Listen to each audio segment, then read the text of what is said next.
अन्य हिंदी के एक नए एपिसोड में आपका स्वागत है और इस वीडियो में हम बात करने वाले हैं advance medium combat aircraft programme के बारे में। कल रात में हमने बात करी कि कैसे जो 7 बिडर्स हैं इन्होंने एडवांस मीडियम कॉम्बैट एयरक्राफ्ट के लिए कम्पीट करने का फैसला किया है और जो मुख्य कॉम्पिटिशन है अब वो इन्हीं के बीच में चल रहा है। लेकिन इसी बीच एक बड़ी रिपोर्ट और सामने आ रही है जहाँ पर मीडिया संस्थान IDRW को डिफेंस सोर्सेज ने कुछ चीज़ें बताई हैं जो कि एडवांस मीडियम कॉम्बैट एयरक्राफ्ट के नंबर, इनकी प्राइसिंग और दूसरे एयरक्राफ्ट से इनके कंपैरिजन के लिए काफ़ी महत्वपूर्ण मानी जा रही हैं। क्या advance freedom combat aircraft Bharat को बहुत ज़्यादा महंगे पड़ने वाले हैं और भारत इनके बजट को कैसे मैनेज करेगा, कितने नंबर्स में आएंगे और जो नंबर्स बढ़ाए गए हैं वो कितने हद तक बढ़ाए गए हैं, क्या वो प्रैक्टिकली सेंस बना रहे हैं, इन सारे विषयों पर हम चर्चा करने वाले हैं। शुरुआत करते हैं एडवांस फ्रीडम कॉम्बैट एयरक्राफ्ट को लेकर आई कुछ लेटेस्ट न्यूज से।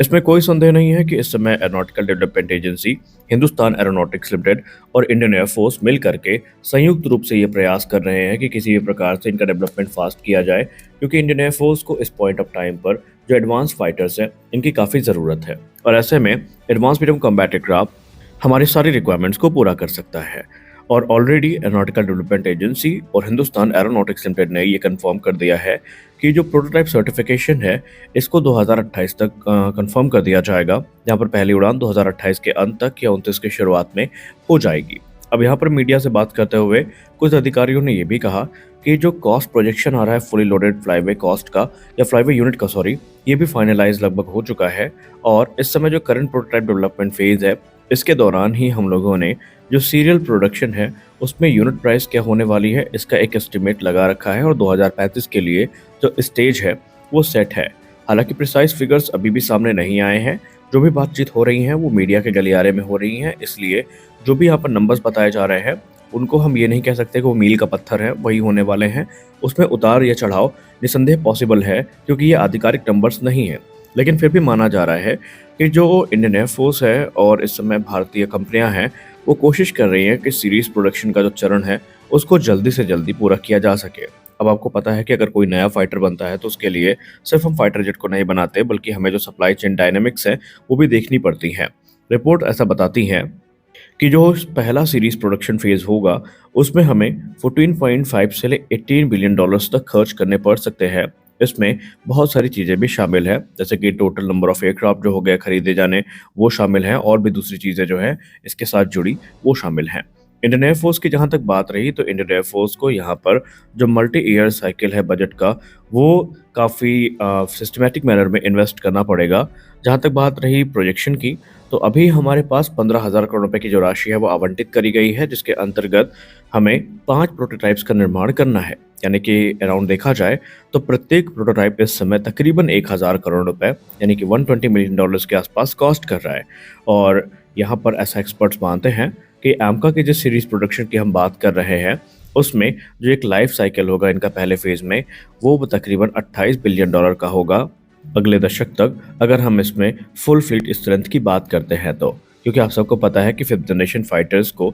मेंटेन करना अपने आप में काफ़ी कॉस्टली एंडेवर होता है और इस चीज़ से भारतीय वायुसेना भी भली भांति परिचित है। हालांकि रिपोर्ट्स ये भी बताती हैं कि इंडियन एयरफोर्स का जो प्रोक्योरमेंट ब्लूप्रिंट है वो तैयार किया जा चुका है, जहां पर MiG-21 और मिराज 2000 के बीच में जो गैप हुआ है स्क्वाड्रन का उसको फिल करने की जिम्मेदारी होगी। इनिशियल बैच को लेकर क्लेम किया गया कि 120 की संख्या में जो इनिशियल बैच है वो खरीदे जाएंगे। इसमें 2 भागों में इन ऑर्डर्स को स्प्लिट किया जाएगा। 40 एम का मार्क 1 और बाकी जो एम का मार्क 2 है इनको खरीदा जाएगा। हालांकि यहाँ पे भी एक विरोधाभास है। अभी हाल ही में कुछ रिपोर्ट सामने आई थी जहां पर इंडियन एयरफोर्स के ऑफिशियल ने ही मीडिया से बात करते हुए कहा था कि अगर एम का मार्क 2 की टाइमलाइन स्लिप करती है तो फिर एडिशनल एम का मार्क 1 की तरफ जाना भारतीय वायुसेना के लिए एक ऑप्शन होगा। तो वो चीज़ें तो भविष्य में ही क्लियर होंगी, लेकिन अभी हम एक कह सकते हैं हाइपोथेटिकल सिनेरियो बनाते हैं जहां पर हम ये मान के चलते हैं कि 40 एम का मार्क 1 वेरिएंट हमारे लिए खरीदे जा रहे हैं, जो कि जनरल इलेक्ट्रिक F414 इंजन से पावर्ड होंगे, जो कि 98 किलोमीटर का थ्रस्ट जनरेट करने में सक्षम है। और इन नंबर्स को बैलेंस करने के लिए हम एम का मार्क 2 पर डिपेंडेंट होंगे। हालांकि एम का मार्क 2 की टाइमलाइन पूरी तरीके से इंडिजिनस इंजन पर डिपेंड करेगी, जो कि इस समय अंडर डेवलपमेंट है GTRE की तरफ से, या यूं कह रहे GTRE और सैफरान की तरफ से, और यही हमारे जो इंडिजिनस फाइटर फ्लीट है इनके लिए बैकबोन साबित होगा। अब बात करते हैं मेन मुद्दे पर। देखिए यहाँ पर जब कॉस्ट की बात आती है तो हम, क्योंकि अब दशकों की बात कर रहे हैं, तकरीबन 1 से 2 दशक की, तो कॉस्ट इन्फ्लेट भी करेंगी तकरीबन 20 से 25% तक, इस बात का भी अनुमान है। और क्योंकि हमें आने वाले भविष्य में जो रडार अब्जॉर्बिंग मटेरियल्स है, इंटरनल वेपन बेस है, वो अपग्रेड भी करनी है। तो इन सब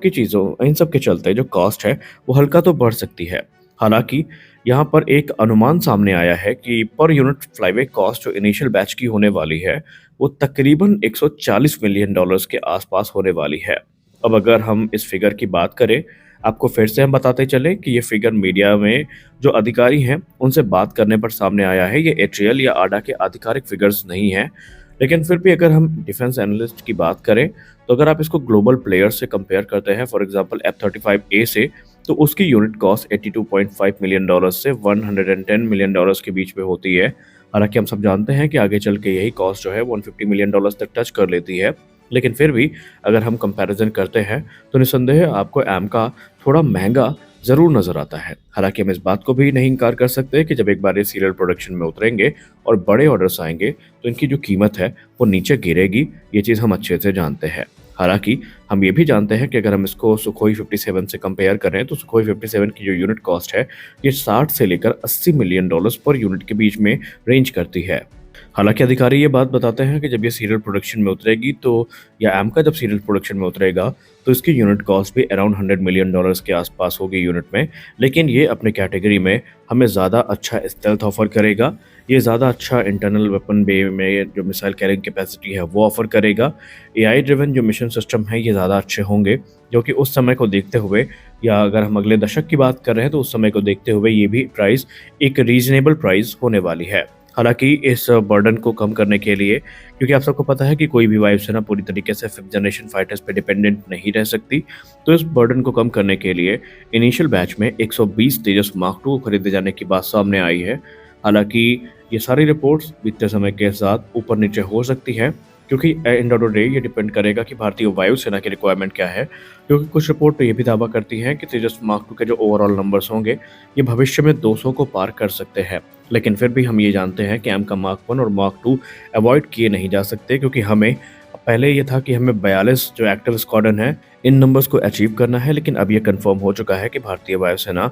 42 नहीं तकरीबन 52 से 56 स्क्वाड्रन का टारगेट लेके चल रही है, जिसमें एमका भी उतना ही महत्वपूर्ण है, तेजस मार्क 2 भी उतने ही महत्वपूर्ण है और एमआरएफए के अंतर्गत जो फाइटर्स आने वाले हैं ये भी उतने ही महत्वपूर्ण हैं। अब ज़रूरी ये है कि हमने जो टारगेट सेट कर लिया है उसी के आधार पर हम काम शुरू करें, क्योंकि अभी तक जो जेट इंजन की आधिकारिक डील है वो फाइनलाइज नहीं हुई है। हालांकि हम सब जानते हैं कि सैफरान के साथ मिलकर के ही ये इंजन बनाना है, लेकिन फिर भी हमें यहाँ पर ध्यान देना होगा कि जो कॉस्ट है इनका सही सही आकलन और इनका जो प्लान का एग्जीक्यूशन है वो अब टाइम पर होना चाहिए, ताकि भारतीय वायुसेना की कैपेबिलिटी प्रभावित ना हो। आप एमका की कॉस्ट को लेकर क्या सोचते हैं? क्या आपको भी लगता है ये इतना ही महंगा होगा या ये सस्ता हो सकता है? आप कमेंट सेक्शन में ज़रूर बताएं। मिलते हैं अगले वीडियो में, तब तक के लिए जय हिंद।